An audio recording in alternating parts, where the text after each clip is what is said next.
Tonight, we're going to be doing some diving. The flow is really strong and it's pitch black. I'm gonna be picking corals with the blue flashlight. It's a little bit riskier because it's at night, but the reward is bigger. Pull them out.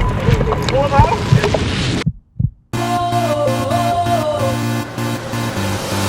What's up guys? In today's video, well tonight's video actually, we're here in Bali, Indonesia with my man Scuba Steve from Top Shelf Aquatics. Tonight we're gonna be using this blue UV fluorescent light to be picking out corals in the ocean. Once you get out there, there's literally corals like everywhere on these big racks. At night, it gives us the ability to really find specific corals that you don't really see during the day. It's a little bit riskier because it's at night. The flow is really strong. You obviously can't see anything either. A little bit dangerous. Sorry, Mom. Come back safe, be careful. But the reward is bigger because you can find those pieces that would fluoresce with the light. All right, let's get our equipment and let's get in the water. Let's go. There's no scuba gear. No. Just trust me. Okay. So what are these? So what we got going on now is we're actually getting some hookah lines up. This is gonna be our oxygen. So essentially it's kind of like scuba diving without tanks. It's gonna be probably about 50 feet deep. The current's gonna be whipping pretty strong. It's definitely a different experience at night. So these are air compressors. And those go through these to our regulators where we're gonna be strapped to us with the hoses. And we'll be out there. This is it? This is what we're doing? This is it. Really cool. Let's go. You guys may be wondering, what are those? Because everyone here in Indonesia is so short, and I'm on the taller side, they don't have shoes that fit me. So I'm wearing flip-flops, and then we put socks over the flip-flops because you're out there, it's a lot of flow. Urchins, coral, like metal from the racks. Come back safe. A whole bunch of fun stuff, so it's gonna be interesting. It's gonna get spooky. Hi sisters! Wait until you see the corals with the blue. They look that cool. It's literally like diving into aquashella. That's what it looks like. I'm telling you, it is just like fields of nothing but color. So what we have is we have weights. These are gonna make us just sink to the bottom, which is kind of cool. Your body is pretty buoyant and you just need the extra weight to make sure that you sink. Different types of like rocks can cut your hand, so we put some gloves on and makes it a little bit easier.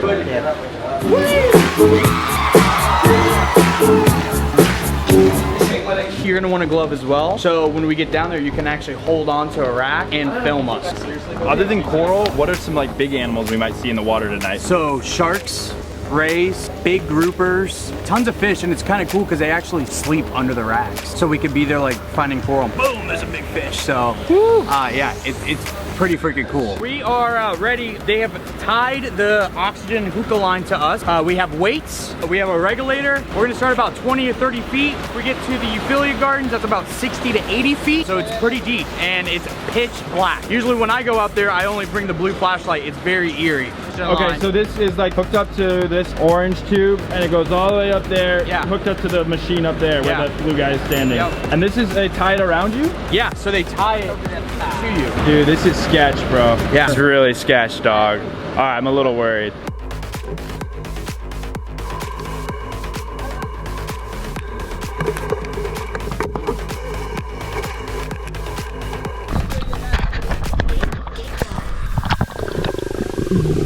Hey guys, it's me, George. You guys are in my conscience right now. Yeah, we're gonna be doing this dive together. It's just as dark as Steven said it was gonna be, and that current is very strong. I'm not gonna lie, I'm kinda nervous right now. I mean, I'm not exactly sure what I'm supposed to be doing. Wait, are those jellyfish? Hey, look at these cute little guys. Oh, here's a squishy one. Boop. Oh, sorry for running into you, little jellyfish. Okay, I'll admit, I was very underdressed for this expedition. I mean, this is the best I could do, considering none of the Indonesian wetsuits fit me. That is a very sharp-looking urchin. Alright, I'm gonna try to swim past... Oh, no. Leave it to me, within 5 minutes, after multiple warnings, to swim right into one of these sea urchins. Huh. That's my leg. I gotta go take care of this, guys, so... I'm gonna have to leave the rest of the narration to Morgan. No. Morgan, I'm so sorry, man. I know you're not supposed to be working tonight. George, you always do this to me. I'm sorry. I know. I'm sorry, but please, I gotta go. All right, I'll do it. George had to surface and figure out how he was going to deal with these thorny things sticking out of his leg. Yeah, it's not like legal, right? Yeah, it hurts. I'll pull them out. Pull them out? Do I pull them out? Do I pull it? No, you're gonna break them, I'm worried. I think you like a pretty Well, how about it? George managed to pull out the spines in his leg. Deep dive. The boys continued to descend into darkness. Stephen was utilizing his blue light to pick out corals from the racks, on the hunt, searching for various strains that may be worth more due to their coloration or unique patterns. If this were an Easter egg hunt, Stephen was determined to find the golden egg. You may be wondering how these racks of corals got here in the first place. That's actually a good question. I don't have a freaking clue. George, do you know? Yeah, so I can take over for this part. So the Indonesian farmers place fragments of coral on these racks for them to grow out. They grow all this coral right here offshore so that they don't have to worry about filtration or lighting. It's all taken care of naturally by the ocean and the sun. This process of controlled growing is called mariculture, a sustainable way to grow coral so that they don't need to take any off the actual coral reefs. They can just do small harvests like this, take a little bit, and then continue to let it grow back out. All right. Well, that makes me feel a lot better, because I thought they were just recklessly taking it. Whoa, is this Matthew McConaughey? Dude, big fan. The current was incredibly strong, making it difficult to get steady shots. Seriously, though, what in God's name is the cameraman doing right now? I've seen steadier videos shot by my intoxicated grandmother. Suddenly, one of the divers began to struggle with something. An oxygen line got stuck. He managed to pull free. This was a reminder for the boys of how quickly things could go wrong underwater. They saw something swimming underneath the rack. It was simply an innocent pufferfish, a long-lost relative of Stephen.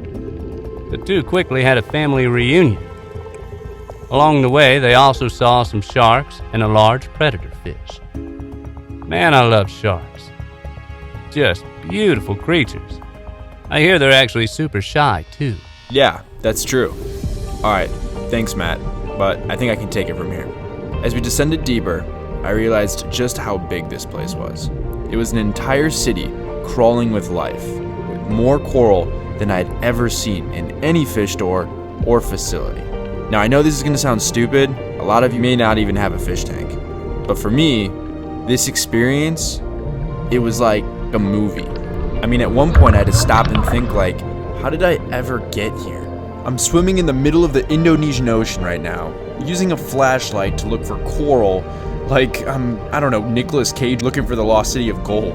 Speaking of gold, look at all those gold torches. Looks like we found the golden egg. You know, the ocean is kind of a scary place at night. That feeling of not knowing what's out there.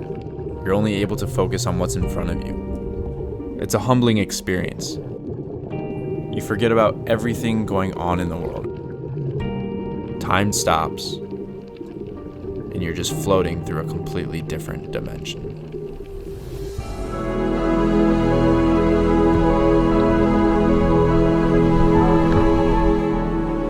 That was sick! That was the coolest experience of my entire life, dude! I feel like I just went into like the sixth dimension. I felt like we were in like another so relaxing, right? Yeah. I could be down there for hours. That was like a blast. I could go down there for hours. Hours and hours. Dude, that sea urchin definitely took this one. Oh, God. Oh! Dude, that's real bad.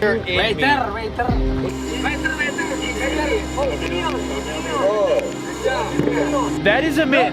Where did you These guys serious. You are not serious, dude. They say when you get stung by a jellyfish, you're supposed to pee on it. That's a myth. You are not gonna trust. You are not gonna pee on me right now. Somebody who's probably had 30 urchins in Okay, I'm gonna pee on myself before I let someone pee on me. Okay. It's hard peeing when people watch, huh? Oh.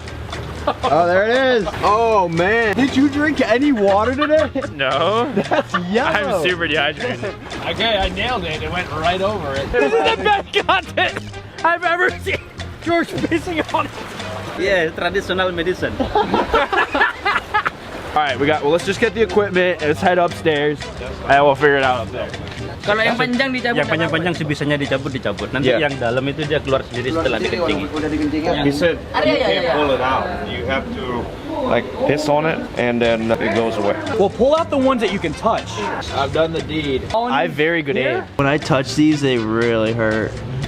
All right, we got this spike.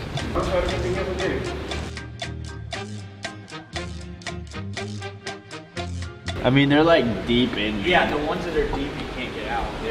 They'll come out in like 1 day. They just naturally like raise to the surface and come out. Thank you for saving my life multiple times during that time. We'll deal with my injury later, but I want to see what you picked, Steven. Yeah. All right, imagine without the white light, and it was all blue light. Just remember, like that's how I usually go out there. It's all just nothing but blue. Colonies of pink coral, like acros that people die for in the United States, like this big out there. Like it was insane. It feels like you're underwater and you're just exploring. You never know what you're gonna see next. I wasn't able to pick as much as I want. And the reason being, the colonies for the last 2 years have gotten so big that they actually have to break them down again. I'm not allowed to buy those when they're big colonies like you guys seen. Although they were maricultured, we have to break them down for shipping purposes. So there's a lot of pieces out there that were like huge pieces that were insane in color, but I couldn't really pick them out. A couple of them are newer cuts, maybe like a month or two old, and this is what we have here. So here's the basket. Well, you can't really see under white light, but So you picked. I saw this. So you picked all these out. yeah. So these are all like super rainbow acros and crazy stuff. And then you have all the Euphilia, like these are holy grails, crazy color torches. Look, there's like 20 heads on that coral. Now what he's doing is he's taking the corals I picked, they can inventory them. They're gonna put them back on a rack for Top Shelf Aquatics that's out there. So what's so crazy is all those racks that we were seeing out there, that's considered mariculture, where they grow the coral just off the shore there, Right off here, on yeah. those racks, and there's so much of it. And I feel like that's like the right way to do it. They're not taking it from a coral reef. right, yeah. They're just taking it from the racks they already had. This was the argument about bringing Indonesian corals back. Was like, listen, we're not taking it off the reef. This is stuff that they're growing, they're cutting them, they're cleaning them, they're rebasting them, they're putting them back. There's a lot of work. Even this particular farm, like I'm excited for the future because there's so much beautiful coral out there. I can't even take right now, but in 6 months when they're starting to get those in and start popping them into the United States. He's put them all in the tank. Now you're seeing them under blue lights. Yeah. Show us some of your favorite pieces. We typically don't sell these pieces when they come in. We farm these again, right? We go through quarantine process and stuff. And you know what? A lot of this stuff might change color, but you know, looking for the bright pinks and the oranges and the reds and so forth, the stuff that you don't see every day. Literally, we just see thousands of corals and I only picked 30. So it's very selective process. It's not just, oh, give me a bunch of corals. So this is all SPS. They're yellows and they're reds and they're pinks. And This one is awesome, this green one right here. yeah, and it's got like pink tips with the yellow polyps. Okay, then tell me about the Euphilia. This right here, these are like insane gold torches, and then you got some holy grails in there. They're orange with green mouths. Now keep in mind, I mean, they don't look great, but yeah, man, that was amazing. That was a lot of fun. You crushed it. What a crazy cool experience. We're gonna have to take care of this, but at the end of the day, awesome dive, amazing experience. Make sure to subscribe to this channel if you want to watch more coral exploring here in Indonesia. We'll see you guys in the next one. But until then, remember to keep those nitrates low. Orange. Out.